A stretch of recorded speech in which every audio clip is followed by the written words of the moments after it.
హైవ్యూర్స్ ఈరోజు తగ్ లైఫ్ అని చెప్పేసి మణిరత్నం డైరెక్షన్లో మన కమల్ హాసను, షింబు, త్రిష, ఆ తర్వాత ఇంకిద్దరు ముగ్గురు ఉన్నారబ్బా.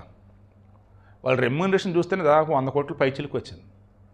బట్ క్రాస్ చెక్ చేస్తుంటే ఇప్పుడు కన్నడలో రిలీజ్ అయ్యట్లేదు. అది Karnataka film chamber of commerce వాళ్ళు సినిమాని ఆపాడేశారు. ఎందుకు? కన్నడం అన్నది తమిళ నుంచి వచ్చిందన్నాడు కదా రజనీ, మన కమల్ హాసను. అది అబద్ధం. మూల ద్రావిడ భాషలు అంటారు వీటిని. ఎక్కడ హరప్ప మొహంజదారో అక్కడి నుంచి ఇటు వచ్చినాయి అని చెప్పేసి అంటే కదా పెద్ద సిద్ధాంతం. నేను తర్వాత ఎక్స్ప్లెయిన్ చేస్తాను, లేదా వెనకాల అటాచ్ చేసిన చార్ట్ అని చూడండి. ఆమె కన్నడ నటి రమ్య ఉంది కదా, ఆమె చెప్పింది, అయ్యా కమల్ హాసను, మనం ద్రావిడ భాషలో రా బాబు, మనల్ని ఈరోజు హిందీ వచ్చి మింగేద్దామని చూస్తుంటే మనం దాన్ని అడ్డుకోవాల్సింది పోయి మీ భాష గొప్పతనం చెప్పడానికి మా భాషను తక్కువ చేస్తామండి అని చెప్పేసి అంది. నేను కూడా మన వీడియో వచ్చినప్పుడు గతంలో కన్నడం తెలుగు ఆల్మోస్ట్ రెండు ఒకలాగే ఉండే, బట్ ఆ తర్వాత వేరు వేరే అన్నప్పుడు చాలా పాజిటివ్గా నేను చెప్తే వాడు గలీస్తరం కామెంట్ పెట్టాడు ఒకడు. అయితే మాత్రం చీ అనిపించింది నాకైతే, ఇప్పుడు అసలు ఎంత దారుణంగా ఉన్నారని. క్రాస్ చెక్ చేశాను. ఇవి ఓ రకంగా తల్లి అన్నప్పుడు కన్నడం, మలయాళం, తమిళం, కన్నడం, తెలుగు, తమిళ్, కూర్గు, లైక్ మన సౌత్లో 4 భాషలు ఉన్నాయి కదా, ఇవి కానీ తులు, ఇంక మరికొన్ని భాషలు ఇవి కానీ, వీటన్ని కూడా మూల ద్రావిడ భాషలు అంటారనమాట. అంటే వీటన్నిటికీ తల్లి వచ్చేసి ఒకళ్ళే, ఇంకా మనమంతా సిబ్లింగ్స్ అన్నట్టు. అంతే తప్ప ఏ భాషకి ఏ భాష ఇక్కడ తల్లి కాదు, తండ్రి కాదు.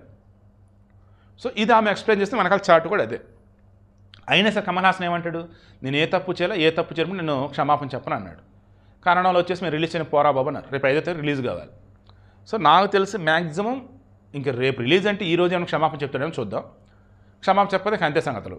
క్షమాపణ చెప్పి రిలీజ్ అయినా కన్నడలో అంత చూడరు. క్షమాపణ చెప్పదే సినిమానే రిలీజ్ కాదు. సో కర్ణాటకలో అయిపోయింది దాని పని.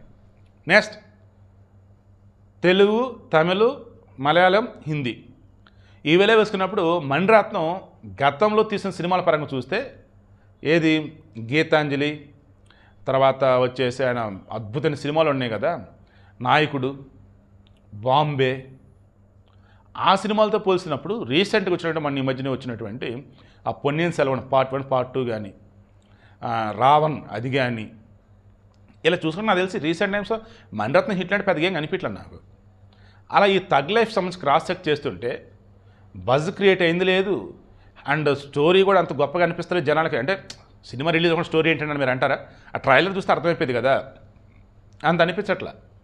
దాంతో సినిమా మరో డిజాస్టర్ అన్నట్టుగా ఇప్పుడు జనానికి అనిపిస్తుంది. నాకు అది అనిపిస్తాను. వీడికి ఇంటెన్షన్. ఇప్పటికన్నా మాట్లాడేటప్పుడు ఆలోచించి మాట్లాడలేదు ఎవరైనా. మన సినీ ఫీల్డ్లో ఉన్నారా బాబు, మనకు సినిమా రిలీజ్ కాకపోతున్నారా బాబు, ఇంకా చాలా కేర్ఫుల్గా ఉండాలి. అలా కమల్ హాసన్ చేయలే. ఇక మణిరత్నం సంబంధించి ఇంకా ఆయన మోసదూరంలో ఆయన ఉంటూ ఉన్నాడు, మారలేదు. దానివల్లే ఆయన సినిమాలు రీసెంట్ టైమ్స్ అసలు ఆడతల్లా. ఈ కనీసం తగ్ లైఫ్ అన్న ఆడితే ఒక సినీ ప్రేక్షకుడు ఆడాలని కోరుకుంటున్నా, బట్ నా అబ్జర్వేషన్ ప్రకారం చూసినప్పుడు అంత ఆడదని అనిపిస్తుంది. మేబీ ఒకవేళ ఆడితే తమిళంలో ఆడాలేమో, తెలుగులో అయితే ఆడదు. తెలుగులో ఖచ్చితంగా రీసెంట్ టైమ్స్లో మణిరత్నం సినిమా అన్ని ఫ్లాప్లే. అలా ఇది కూడా అయితే నాకు అనిపిస్తూ ఉంది. కన్నడ వాళ్ళు అయితే మాత్రం రిలీజ్ అయినా ఫ్లాప్ చేసేలా ఉన్నారు, రిలీజ్ కాకపోతే అసలు వదిలేసేటట్టు ఉన్నారు. తగ్ లైఫ్ మరో డిజాస్టర్ అయిద్దా, హిట్ అయిద్దా, యావరేజ్ అయిద్దా, మీకు అనిపిస్తుంది కానీ కామెంట్లో తెలియచేయండి.